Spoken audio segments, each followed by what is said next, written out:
다 함께 묵상 기도하심으로 대강절 세 번째 주일 예배를 하나님께 드립니다.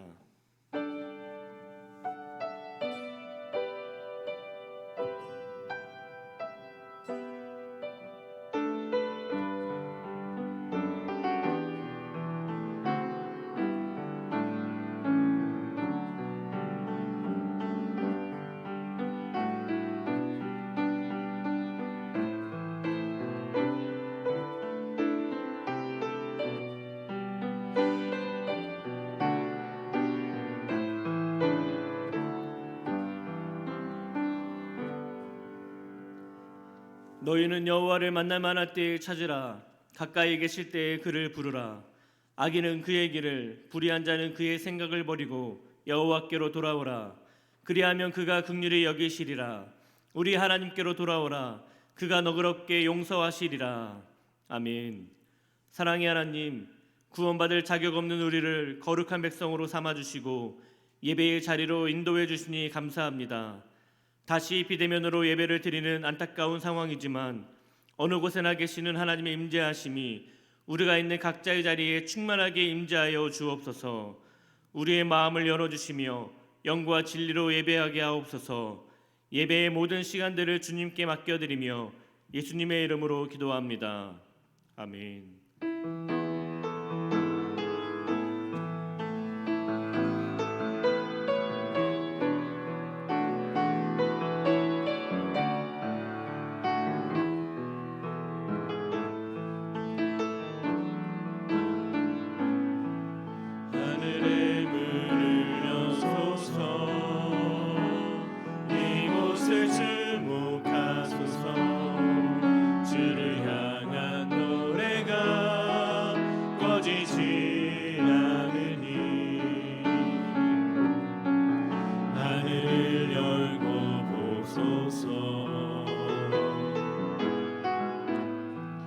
이곳에 임재하소서. 주님을 기다립니다. 기도의 향기가 하늘에 닿으니 주여 임재하여 주소서. 이곳에 오셔서 이곳에 앉으소서. 이곳에서 드리는 예배를 받으소서. 주님의 이름만이 오직 주의 이름만 이곳에 있습니다. 이곳에 오셔서 이곳에 앉으소서. 이곳에서 드리는 예배를 받으소서. 주님의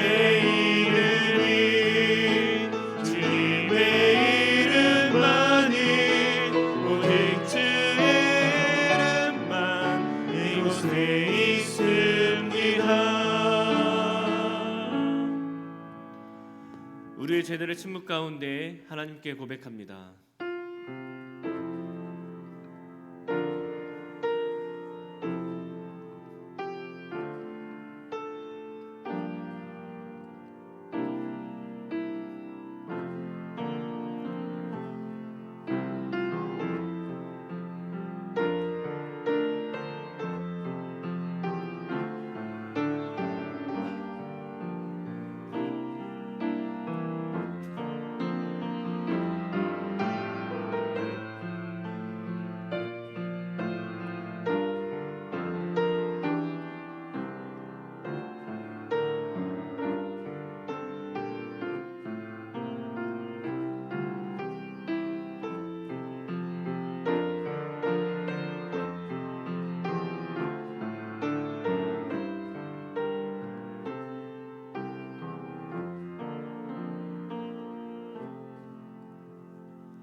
구하옵나니 주의 인자의 광대하심을 따라 이 백성의 죄악을 사하시되 애굽에서부터 지금까지 이 백성을 사하신 것 같이 사하시옵소서.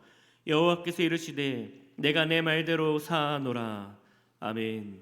사도신경으로 우리의 신앙을 고백합니다. 나는 전능하신 아버지 하나님 천지의 창조주를 믿습니다. 나는 그의 유일하신 아들 우리 주 예수 그리스도를 믿습니다. 그는 성령으로 잉태되어 동정녀 마리아에게서 나시고 본디오 빌라도에게 고난을 받아 십자가에 못 박혀 죽으시고 장사된 지 사흘 만에 죽은 자 가운데서 다시 살아나셨으며 하늘에 오르시어 전능하신 아버지 하나님 우편에 앉아 계시다가 거기로부터 살아있는 자와 죽은 자를 심판하러 오십니다. 나는 성령을 믿으며 거룩한 공교회와 성도의 교제와 죄를 용서받는 것과 몸의 부활과 영생을 믿습니다. 아멘.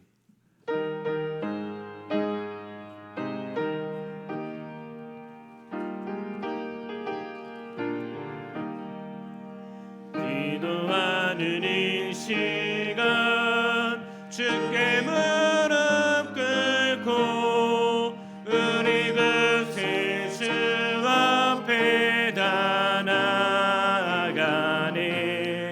믿음으로 나가면 주가 보살피사 크신 은혜를 주네. 거기 기쁨 있네. 기도 시간에 복을 주시네. 고난 내 마음 속에 기쁨 충만하네. 기도하는 이 시간 주가 곁에 오사 인자하신 얼굴로 귀 기울이네. 우리 마음 비우고 주를 의지하면 크신 은혜를 주네. 거기 기쁨 있네. 기도 시간에 복을 주시네. 고난 내 마음 속에 기쁨 충만하네. 기도하는 이 시간 주께 엎드려서 은밀하게 구할 때 곧 응답받네. 잘못된 건 알으면 증은히 여기사 크신 은혜를 주네. 거기 기쁨 있네. 기도 시간에 복을 주시네. 고난 내 마음 속에 기쁨 충만하네. 기도하는 이 시간 주를 의지하고 크신 은혜 구하면 꼭 받으리라. 의지하는 마음에 근심 사라지고 크신 은혜를 주네. 거기 기쁨 있네. 기도 시간에 복을 주시네. 고난 내 마음 속에 기쁨 충만하네. 오늘 말씀은 누가복음 11장 5절부터 10절의 말씀입니다. 신약성경 111면에 있는 누가복음 11장 5절부터 10절의 말씀입니다. 하나님의 말씀을 봉독할 때 하나님의 음성을 들으시기 바랍니다. 또 이르시되 너희 중에 누가 벗이 있는데 밤중에 그에게 가서 말하기를 벗이여 떡 세 덩이를 내게 구워달라. 내 벗이 여행 중에 내게 왔으나 내가 먹을 것이 없노라 하면 그가 안에서 대답하여 이르되 나를 괴롭게 하지 말라. 문이 이미 닫혔고 아이들이 나와 함께 침실에 누웠으니 일어나 내게 줄 수가 없노라 하겠느냐. 내가 너희에게 말하노니 비록 법됨으로 인하여서는 일어나서 주지 아니할지라도 그 간청함을 인하여 일어나 그 요구대로 주리라. 내가 또 너희에게 이르노니 구하라 그러면 너희에게 주실 것이요 찾으라 그러면 찾아낼 것이요 문을 두드리라 그러면 너희에게 열릴 것이니 구하는 이마다 받을 것이요 찾는 이는 찾아낼 것이요 두드리는 이에게는 열릴 것이니라. 아멘. 함께 기도하겠습니다. 하나님, 지금 이 시간 이 말씀 가운데 함께 하셔서 하나님의 뜻과 하나님의 생각과 하나님의 마음으로 우리를 다스려 주시고, 특별히 오늘 함께 모여 예배하지 못하지만 내가 서 있는 그 자리에서도 하나님께서 함께 하시는 것을 경험할 수 있는 귀한 시간 될 수 있도록 이 예배 가운데 함께 하여 주시옵소서. 주의 도우심과 은혜가 모든 것을 다스리시는 하나님의 능력으로 나타나기를 구하면서 예수님의 이름으로 감사하며 기도하옵나이다. 아멘. 시골교회를 섬기는 한 목사님이 성전을 건축하는 이 교회를 건축하는 일 때문에 매일을 기도하고 계셨답니다. 그러던 어느 날 이 기도의 응답도 계속 되지 않는데, 문제는 서울에서 중학생으로 학교로 다니고 있던 그 자신의 딸이 편지를 한 통 보내온 겁니다. 이 편지의 내용이 기가 막힙니다. 안부 인사 딱 써놓고 그 다음서부터는 학비 보내달라. 지금 중학교에 교복값이 필요하니까 옷값 보내달라. 목사님이 느끼시기에는 일종의 이게 청구서다라는 느낌이 드셨답니다. 근데 당장에 건축에 대해서 계속 기도하고 있는 와중에 아버지로서 딸에게 해줄 수 있을 만큼 그렇게 경제적인 여유가 없는 겁니다. 그래서 기가 막혀서 이 편지를 놓고 하나님께 기도하는데, 기도하는 중에 희한한 감동이 온 겁니다. 하나님이 이렇게 기도응답을 하셨답니다. 너도 나한테 청구서 보내라. 이 말씀이 하나님께서 나에게 응답하신 것이다 라는 생각이 들어서, 딸이 했던 것처럼 건축을 하려고 하면 이만큼의 비용이 필요하고 이런 정도가 모자랍니다 하는 그 내역서를 자기 나름대로 쭉 뽑아놓고 하나님께 펼치고 이제 이 청구서로 하나님께 들이민다는 마음을 가지고 기도를 시작했는데, 일주일이 되지 않아서 자기가 서울에서 알고 있던 그 교인 한 사람에게서 편지가 한 통 배달이 된 겁니다. 교회 건축 문제 때문에 한번 상의해보자 하는 편지였습니다. 물론 그 후에도 모든 게 다 순탄하게 되지는 않았습니다. 다 그냥 그것으로 문제가 해결된 건 아니었지만, 이 일이 계기가 돼서 결국에는 그 교회가 멋지게 교회를 건축하는, 이 예배당을 건축하는 일들로 잘 맞춰지게 완공이 됐다고 합니다. 여러분, 어떤 의미에서 이 믿음의 기도라고 하는 걸 생각할 때 우리는 구체적으로 하나님께 아뢰는 기도가 믿음의 기도라는 걸 종종 잊고 살고는 합니다. 여러분, 성경에서 하나님을 인격으로 많이 표현합니다. 인격이란 말은 하나님께서는 지성도 있으시고 감정도 있으시고 뜻도 의지도 갖고 계신 분이다라는 의미를 갖고 있습니다. 그런데 인격을 가진 존재의 가장 큰 차이점은 뭐냐면, 다른 것과 가장 큰 차이점은 인격을 가진 그 존재는 누군가와 대화를 하고 무언가를 하는 가운데 뜻을 바꾸기도 하고, 또 어떤 경우에는 반응을 보이기도 하고, 그것이 감정이 되었건 지식이 되었건 서로 소통이 된다는 특징이 있습니다. 우리가 하나님을 인격이라고 하는 측면에서 늘 생각을 해야 되는데, 이렇게 생각하지 않을 때가 많습니다. 때로는 하나님께 우리가 조르며 기도할 때 그것에 하나님께서 응답하시는 경우가 많이 있습니다. 너무 올바른 것에 대해만 집중하다 보면, 이것이 옳다 그르다 이런 생각만 하다 보면 내 생각에는 너무 크고 또 이건 좀 합당한 것이 아니다 싶은 것에 대해서는 우리 스스로가 하나님께 구하기도 전에 우리 스스로가 이건 하나님께 구해도 답을 안 주셔 생각을 하고 아예 구하지도 않는 경우가 많이 있습니다. 근데 오늘 하나님께서는 이 부르짖는 기도, 우리가 흔히 강청기도라고 하는 것에 대해서 말씀하십니다. 오늘 본문은 크게 보자면 앞부분과 뒷부분으로 나누어져 있습니다. 1절부터 읽지는 않았지만 1절부터 4절까지의 말씀은 무엇을 기도해야 하는가에 대해서 예수님이 가르쳐 주십니다. 우리 주님께서는 주님이 가르쳐 주신 기도를 가지고 그 기도의 내용을 가르치십니다. 뒷부분인 5절에서부터 오늘 읽은 이 10절까지의 말씀, 아니 정확하게는 13절까지의 말씀인데, 이 말씀을 통해서는 우리가 어떻게 기도해야 할까를 말씀하십니다. 기도의 방법을 말씀하시는 겁니다. 이 기도의 방법으로 예수님이 말씀하시는 건 강청기도였습니다.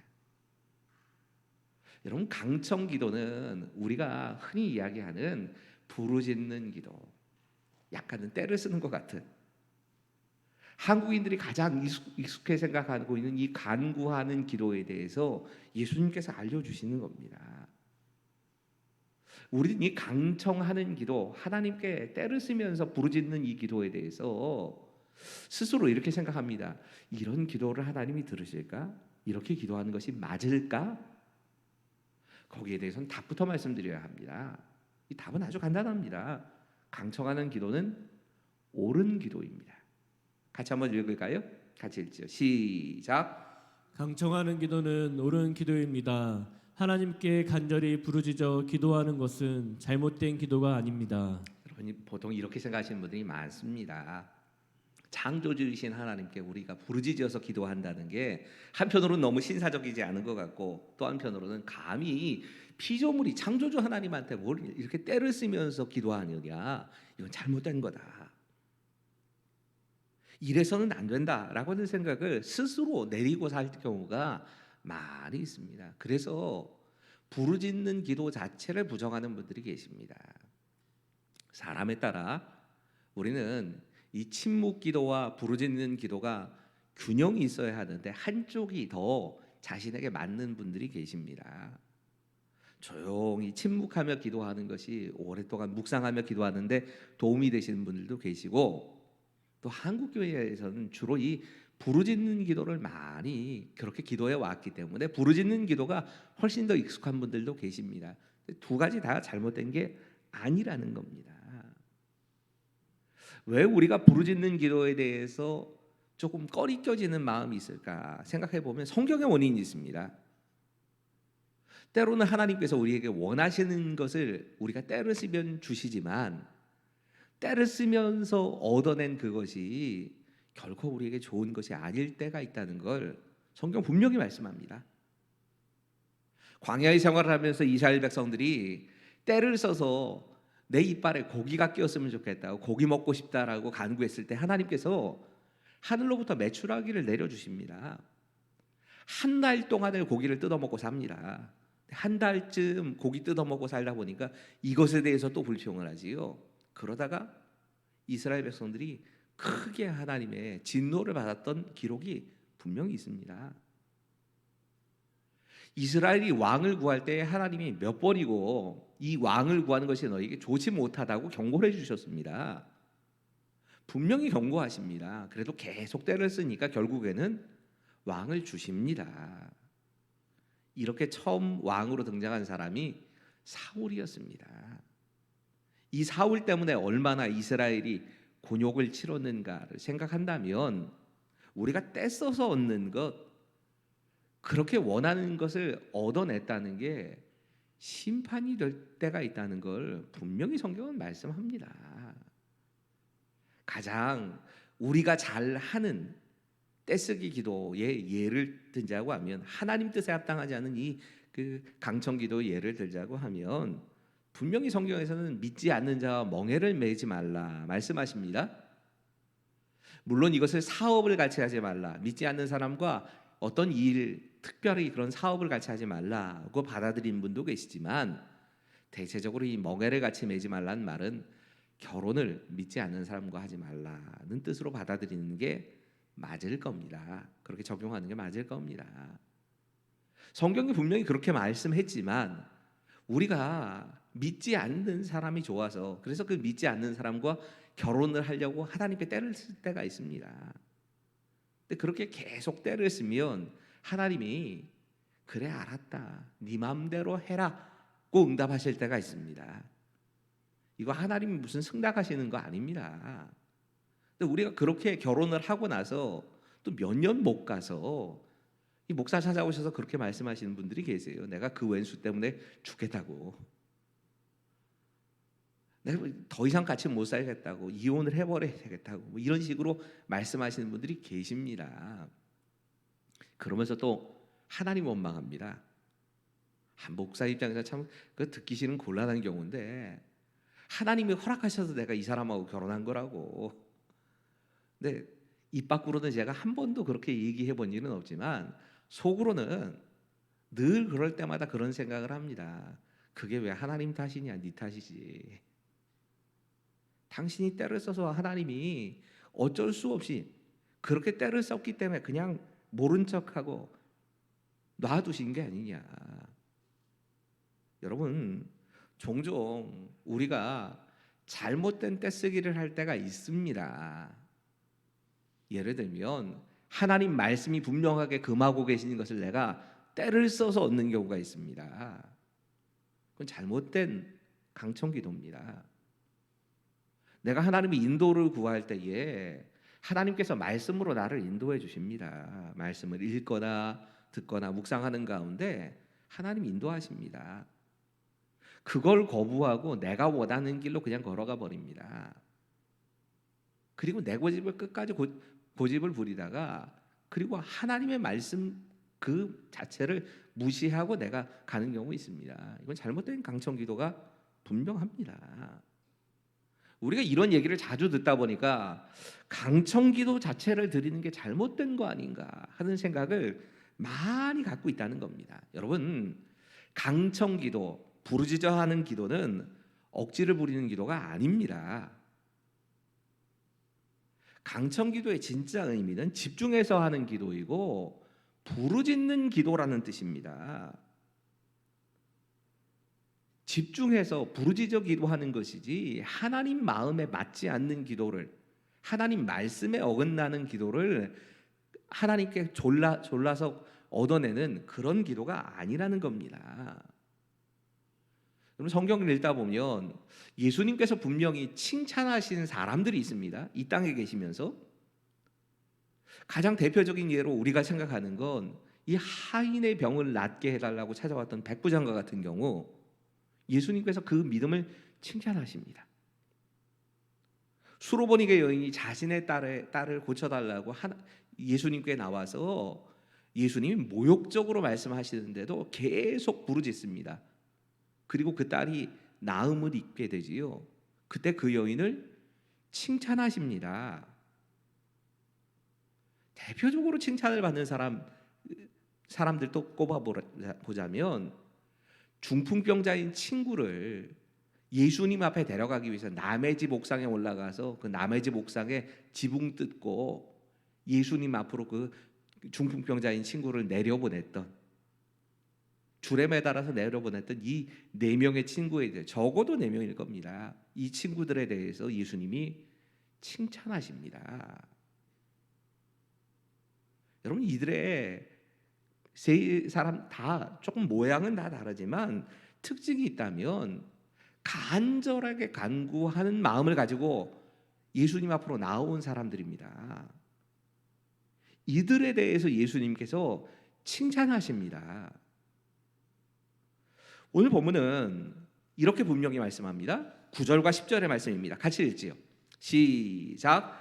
내가 또 너희에게 이르노니 구하라 그러면 너희에게 주실 것이요 찾으라 그러면 찾아낼 것이요 문을 두드리라 그러면 너희에게 열릴 것이니 구하는 이마다 받을 것이요 찾는 이는 찾아낼 것이요 두드리는 이에게는 열릴 것이니라. 아멘.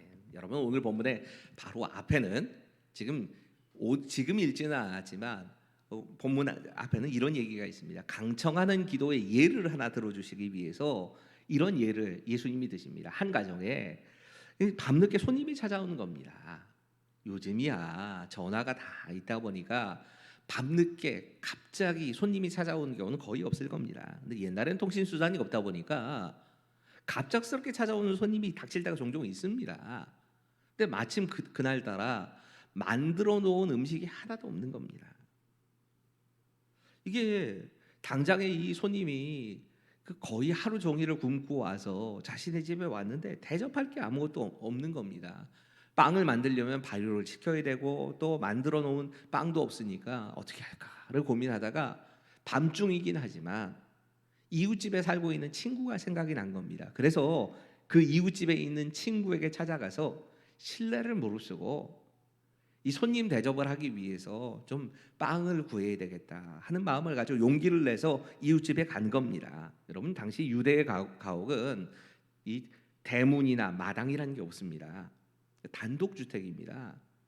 바로 그 앞에서 두드리면 이게 방문인 겁니다. 방문을 두드리려고 가봤더니 불이 꺼져 있는 겁니다. 이미 식구들이 다 잠을 잔다는 얘기지요. 그러니까 불이 꺼져 있으니까 문 두드리면 안 되는 겁니다.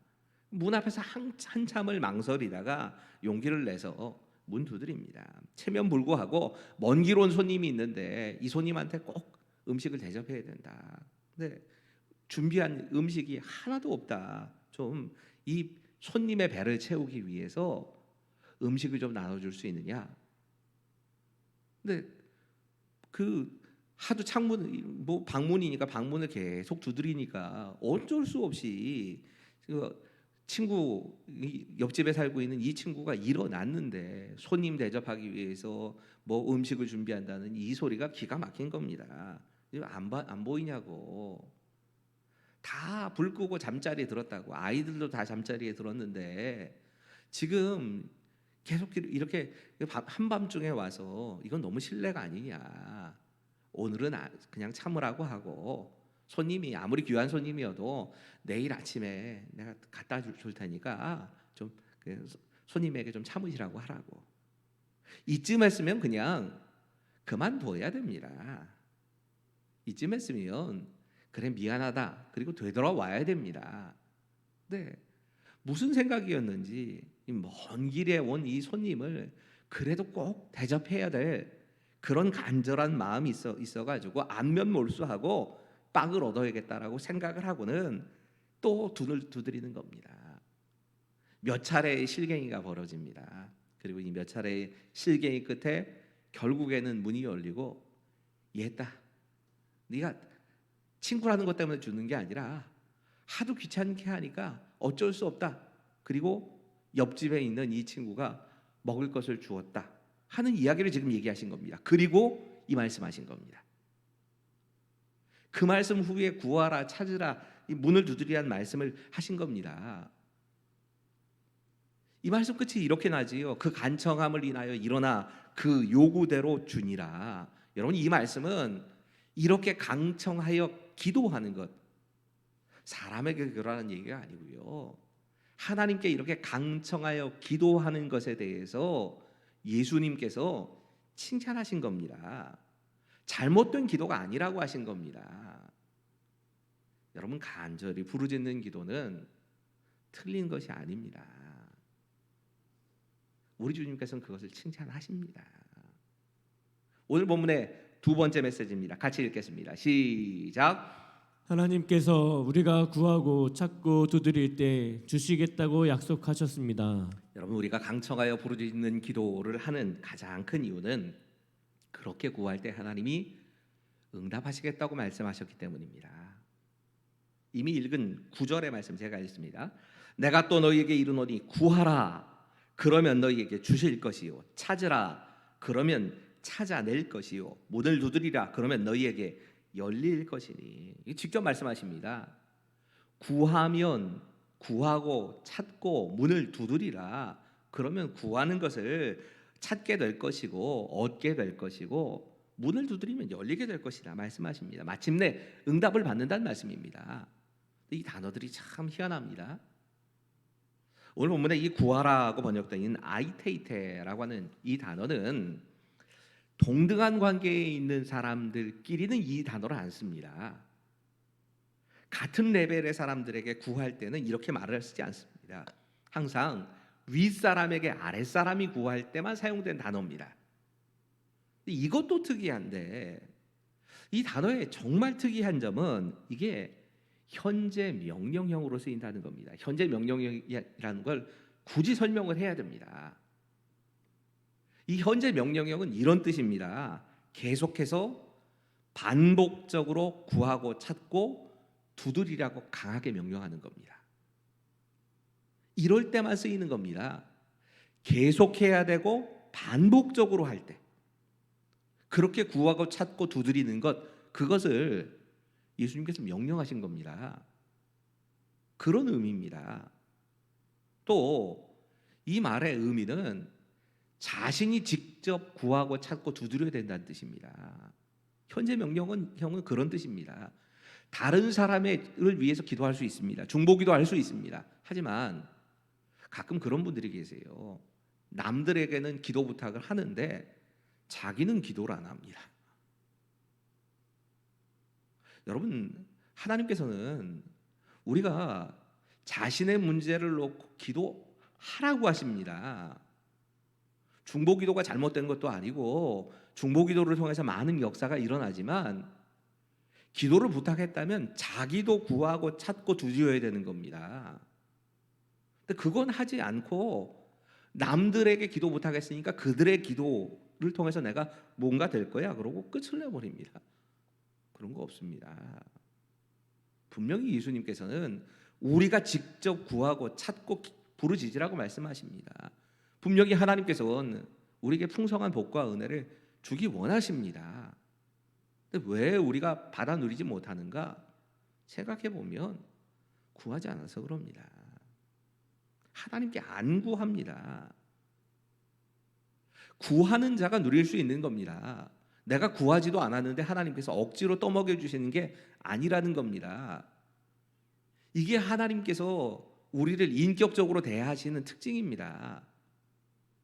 하나님은 우리가 구할 때 응답하십니다.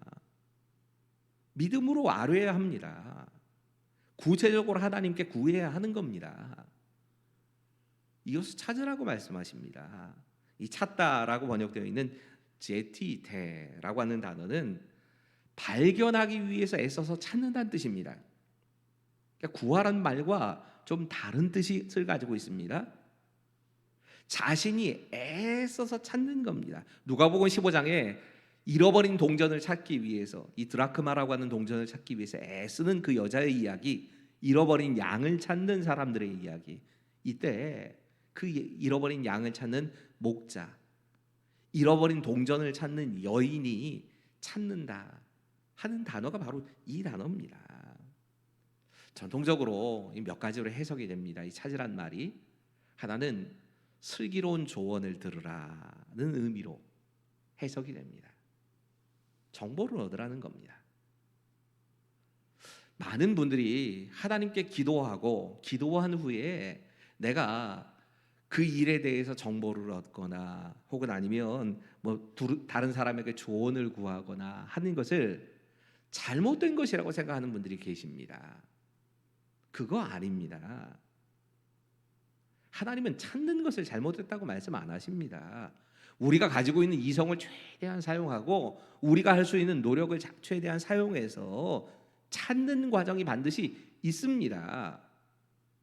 이것도 기도에 분명히 포함되어 있는 겁니다.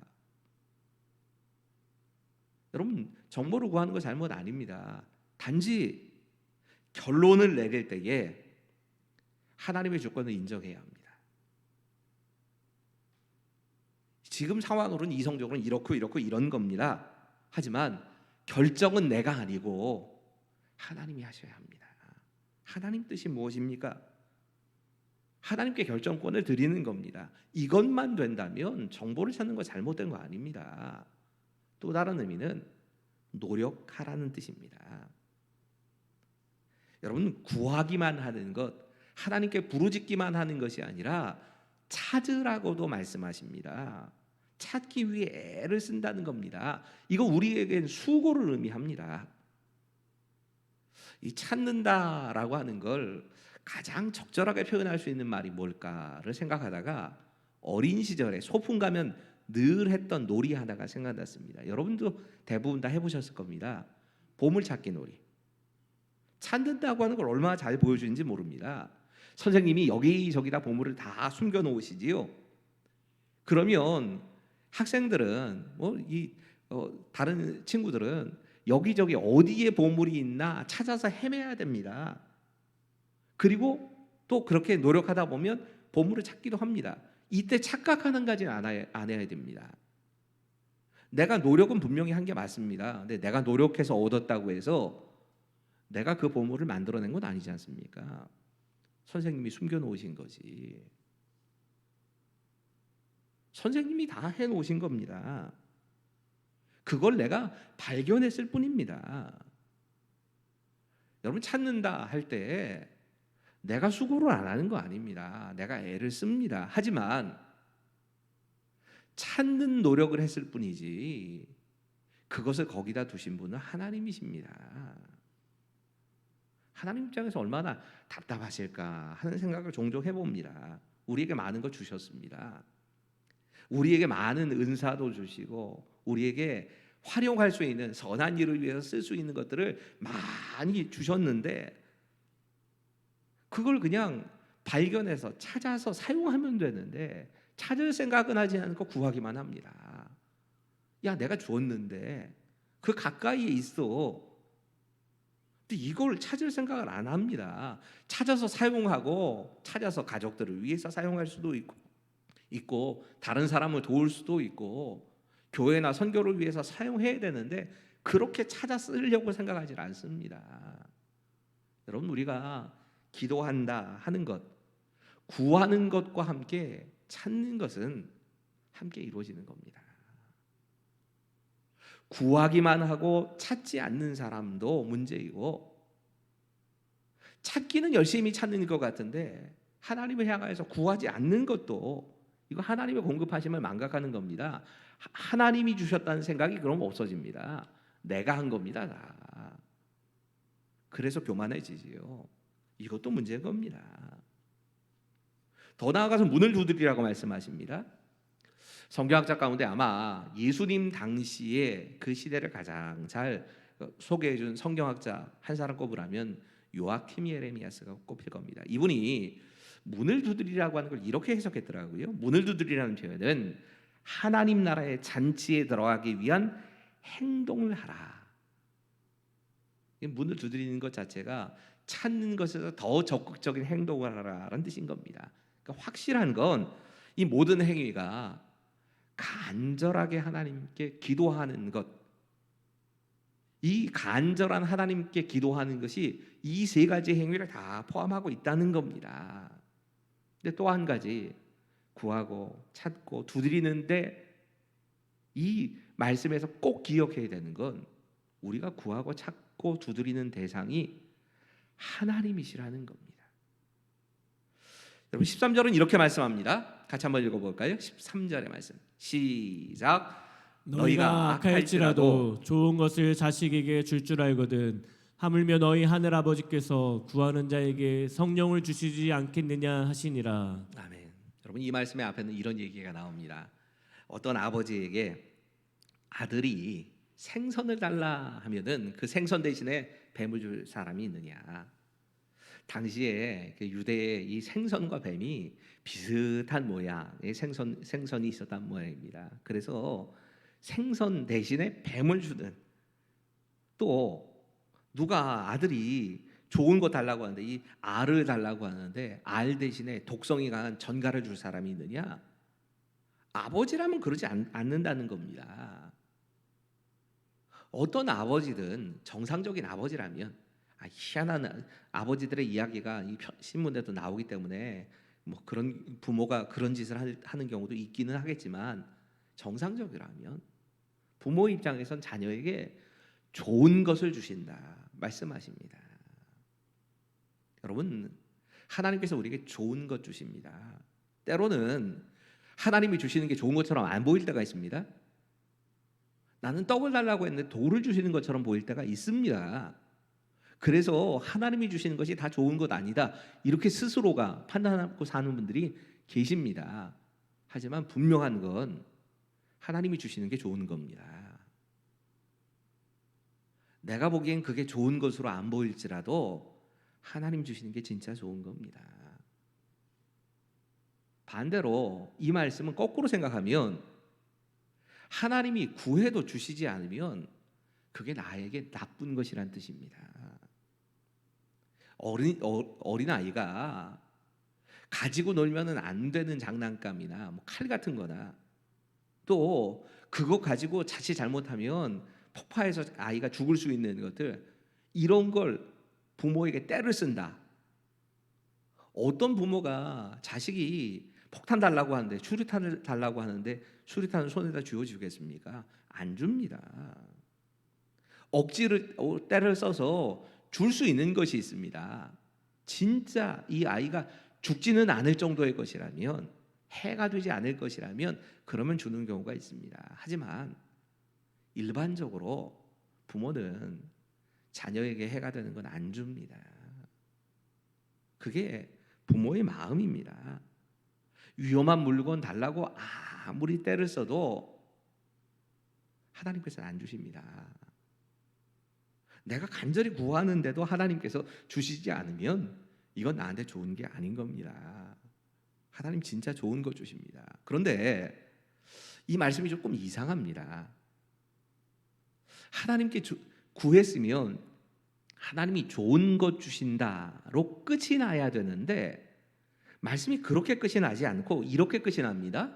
하물며 너희 하늘 아버지께서 구하는 자에게 성령을 주시지 않겠느냐. 구하는 자에게 구한 것, 좋은 것을 주신다 하는 건 이해가 되는데 구하는 자에게 주시는 게 성령을 주신다고 말씀하십니다. 여러분 진짜 이게 무슨 뜻입니까? 하나님은 우리가 구하고 찾고 문을 두드릴 때 진짜 주시려고 하는 건 하나님 자신을 주신다는 겁니다. 우리가 기도하면서 정말 구해야 되고 찾아야 되고 문을 두드려야 하는 건 그 하나님과 만나는 것을 구하고 찾고 문 두드리라는 말씀입니다. 이게 진짜 예수님께서 구하고 찾고 두드리라는 말씀이었습니다.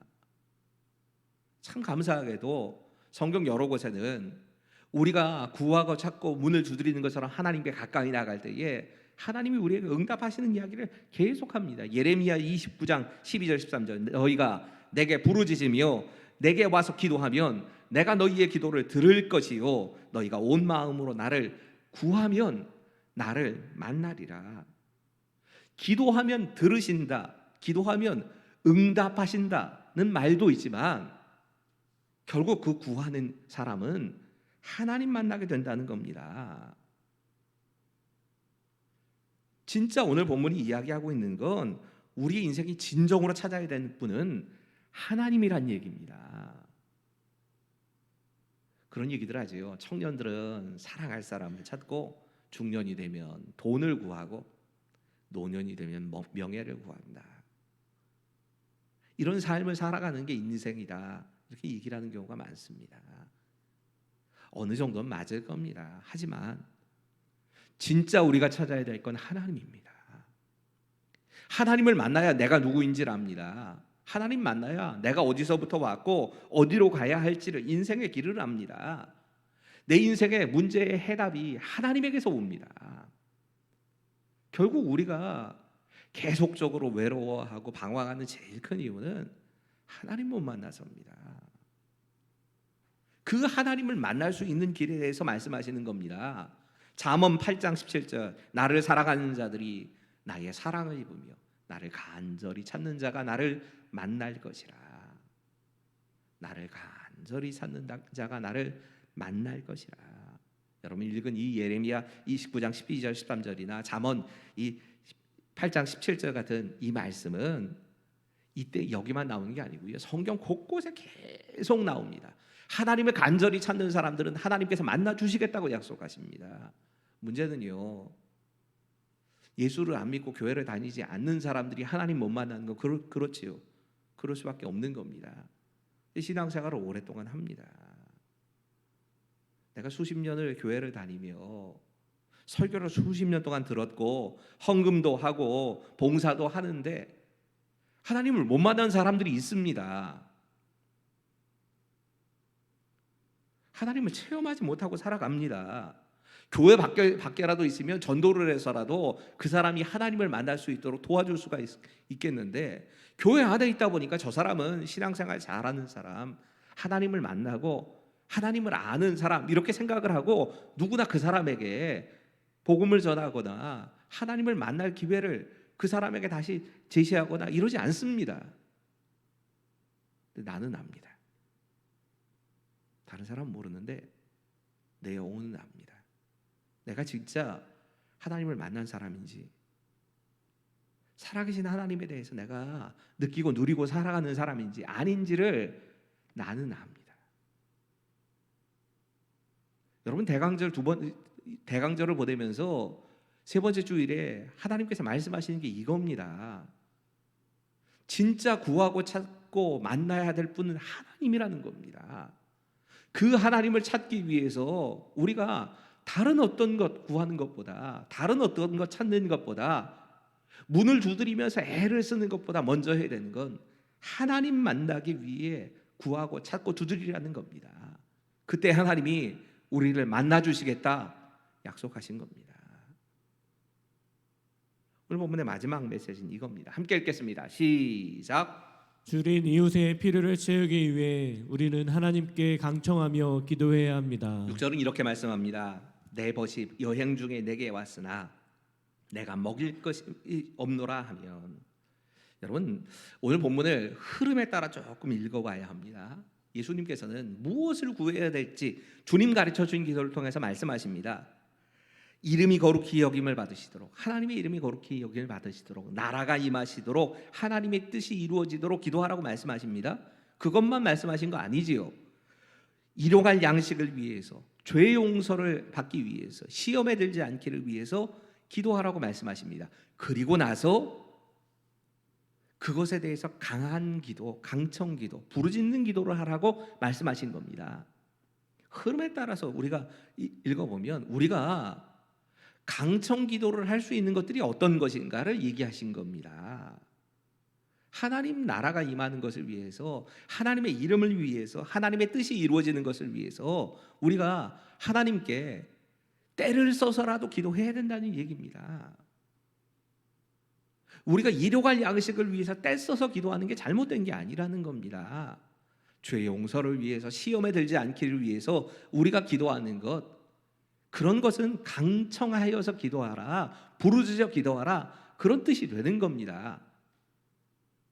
그렇게 읽으면 지금 예수님께서 예로 드신 지금 이 말씀, 내 벗이 여행 중에 왔는데 그 사람에게 먹일 것이 없다, 그래서 그를 위하여서 먹을 것을 구하는, 심지어는 좀 그것 때문에 극성스럽다 싶기도 하고, 그것 때문에 다른 사람들이 보기에 야, 이건 좀 너무한 거 아니야?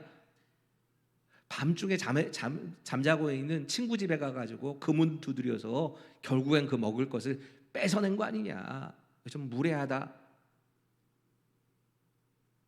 그런 기도를 우리 주님께서 칭찬하신 겁니다. 여러분, 지금 이 사람이 구하고 있는 건 자기 먹을 거 아니었습니다. 사실 지금 손님으로 온 이 사람이 먹을 것, 이것을 위해서 내가 필요한 게 아니라 정말 배고픈 형제의 줄인 것을 때문에 자기 체면도 불구하고 그 사람의 배를 채우기 위해서 강청한 겁니다. 그러한 강청 기도가 우리에게도 필요하다는 얘기를 하시는 겁니다. 사실 이거 오늘 보면 가지고 묵상을 하면서 이번 주간에 예수님의 다시 오심을 준비하는, 그리고 성탄을 준비하는 대강절을 보내는데 왜 굳이 이 기도에 관련되는 말씀을 주실까? 잘 이해가 안 갔습니다. 근데 어제 이제 마지막 설교를 마무리하면서 묵상을 하는데, 지금 우리에게 말씀하시는 게 이거구나 하는 것을 알게 됐습니다. 주님 오실 날을 대비하는 우리가 정말 구해야 되는 건 하나님 만나는 것이고, 그것에 대해서 구하고 찾고 두드려야 하는 것이고, 우리가 진짜 주님을 맞이할 준비를 해야 되는 건 나의 필요만이 아니라 내 옆에 있는 굶주린 그 사람의 필요한 것을 위해서 하나님께 구하기도 하고, 기도만 하는 거 아니지 않습니까? 찾기도 하고, 그 사람을 위해서 내가 할 수 있는 한 문을 두드리는 수고도 하고, 어떻게 하면 이 사람을 도울 수 있을까 구하고 찾고 문을 두드리는 그 일을 성탄을 준비하면서 우리에게 말씀하고 계시는 겁니다. 여러분, 연말이 되어가면서 이 코로나19라고 하는 질병 때문에 참 우리가 답답한 시간들을 계속해서 보내고 있습니다. 그러다 보면 나도 힘들기 때문에 나보다 더 어려움 가운데 빠져 있는 이웃들이 눈에 안 들어옵니다. 잘 안 보입니다. 나도 어려우니까 충분히 그럴 수 있는 시기를 우리가 보내고 있습니다. 하지만 우리 주님께서는 지금 그런 우리를 향하여서 내 주변의 이웃들의 굶주림에 대해서 돌아보라고 말씀하십니다. 선교지에서 지금 이 코로나 때문에 어쩔 수 없이 돌아와서 한국에 머물면서 돌아갈 길도 없어서 지금 괴로워하고 있는 선교사들이 부르짖는 소리들이 계속 들려옵니다. 월세를 내지 못해서 쫓겨나는 교회에 대한 이야기들이 우리 들려옵니다. 사실 진짜 우리 교회가 코가 석자입니다. 우리도 지금 어려운 건 맞습니다. 하지만 분명한 건 그들의 필요에 대해서도 우리 주님께서 그 줄인 배를 채우는 것을 위해서 구하고 찾고 문을 두드리라고 분명하게 말씀하고 계십니다. 여러분, 이 겨울을 아마 코로나 때문에 성탄도 그냥 이렇게 지나가야 될 것 같은데 특별한 대책이 정부로부터 나오지 않는다면 코로나 이 시간들을 통해서 교회도 모일 수 없고 주변의 이웃들에게 도울 수도 없는 이런 시간들이 좀 꽤 길게 갈 가능성이 많습니다. 그때 우리에게 강청하는 기도를 우리 주님께서 말씀하시는 겁니다. 이 시간들이 빨리 끝나기를 위한 강청 기도, 하나님께 구하는 기도도 분명히 필요하지만 동일하게 가장 좋은 것을 우리에게 꼭 필요한 것을 하나님께서 채워주시기를 위한 기도, 나의 필요만이 아니라 다른 사람을 위해 필요를 위해서 기도하는 기도만 말씀하시는 거 아닙니다.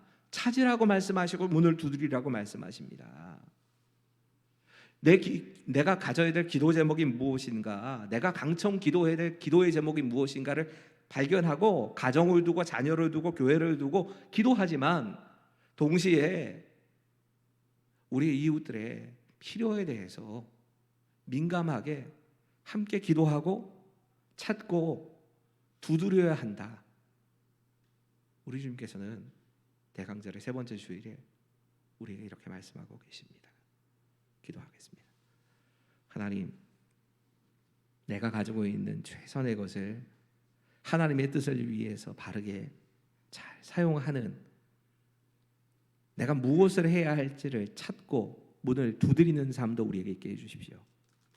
강청하며 하나님께 구하는 기도가 우리의 삶에 회복되게 하셔서 이 부르짖는 기도를 통하여서 하나님을 향한 간절함을 가지고 그 목표를 향하여서 온전히 하나님을 찾고 구하고 부르짖는 시간이 될 수 있도록, 그 주님을 만나는 시간이 될 수 있도록 이 대강절을 보내게 하여 주시옵소서. 동시에 우리의 어려움에 빠진 이웃들에 대해서 돌보는 마음을 허락하여 주시고, 내 코가 석자고 나에게도 꼭 필요한 것들이 있지만 내 이웃들의 필요에 대해서도 함께 귀를 기울이고 그들을 섬기고 그들을 돕는 귀한 일에 우리가 쓰임받게 하여 주시옵소서. 그렇게 우리 주님께서 우리의 삶을 다스리시고 인도해 주실 것을 믿으며 예수님의 이름으로 감사하며 기도하옵나이다. 아멘. 나의 생명 드리리 주여 받아 주셔서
하나님, 지금 우리의 마음과 삶과 뜻의 중심을 하나님께 두게 하시고 우리와 함께 하시는 그 하나님을 만나는 귀한 시간 될 수 있도록 이 대강절의 기간을 우리 주님과 함께 동행하며 보낼 수 있게 주님 역사하여 주시옵소서. 우리가 따로 떨어져 있는 이 시간들이 오히려 우리의 마음과 우리 주님과의 거리는 가까워지는 시간이 될 수 있도록 주님 도와주시고, 이 질병이 빠른 시간 내에 끝나고 회복되게 하셔서 다시 우리 주님과 함께 또 우리 성도들과 함께 예배하는 이 예배가 회복되게 하여 주시옵소서. 이 물질이 하나님이 원하시는 그 뜻대로 바르게 잘 흘러갈 수 있도록 도와주시고, 그 일들을 위해 우리가 하나님 나라가 세워지는 일들을 위해 귀히 쓰임받는 우리의 삶도 되게 하여 주시옵소서. 함께 하실 것을 믿으며 예수님 이름으로 감사하며 기도하옵나이다. 아멘. 교회 소식입니다. 예배 안내입니다. 정부의 사회적 거리두기 2.5단계 격상과 현재 전국적인 확산, 곤지암 지역 내 코로나19가 지속적으로 발생함에 따라 주일 예배를 포함한 모든 예배를 비대면으로 전환합니다. 온라인 예배는 곤지암 교회 유튜브와 홈페이지를 통해서 들으실 수 있습니다. 코로나19 예방을 위한 생활 방역 수칙을 잘 준수해 주시기를 바랍니다. 온라인 헌금 계좌 안내입니다. 온라인으로 예배를 들으시는 분들은 들으신 예물을 화면에 보이시는 계좌로 보내주시면 됩니다. 각 부서별 예산계획서를 1월 10일까지 재정부실로 제출해 주시기를 바랍니다. 1월 10일 2부 예배 후에 새가족실에서 회계 감사가 있습니다. 회계 장부를 정리해서 제출해 주시기를 바랍니다. 2021년 기도 담당 변경 안내입니다. 2021년에는 1부 예배를 안수 집사님께서, 3부 예배를 권사님께서 담당해 주시겠습니다. 계속해서 진학과 취업을 준비하는 학생들을 위해서 기도해 주시기를 바랍니다. 교우 동정입니다. 이교구 19역 문명화 원사님께서 부친상 당하셔서 곤지암 농협 장례식장에서 장례가 있었습니다. 이교구 8구역 강현희 권사님께서 부친상 당하셔서 영주 장례식장에서 장례가 있었습니다. 유족들을 위해서 기도해 주시기를 바랍니다. 다 함께 12월의 찬양 부르신 후에 담임 목사님 축도로 예배를 마칩니다.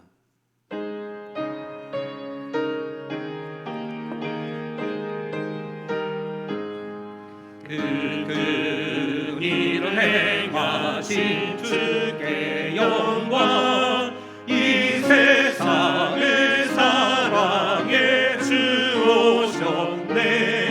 우리 죄를 위하여 죽으시사 더 영원한 생명 능력이었네. 우리 주 높이세 귀한 말씀 듣고, 우리 주 높이세 모두 기뻐하며 주 예수님이 믿어 하나님께 그 행하신 그 역사 찬양하세. 그 일을 행하신 하나님께 주 예수님이라여 기뻐하네. 주 예수님 우리가 만날 때에 그 기쁨을 어디에 비하리요. 우리 주 높이세 귀한 말씀 듣고, 우리 주 높이세 모두 기뻐하며 주 예수님이 믿어 하나님께 그 행하신 그 역사 찬양하세.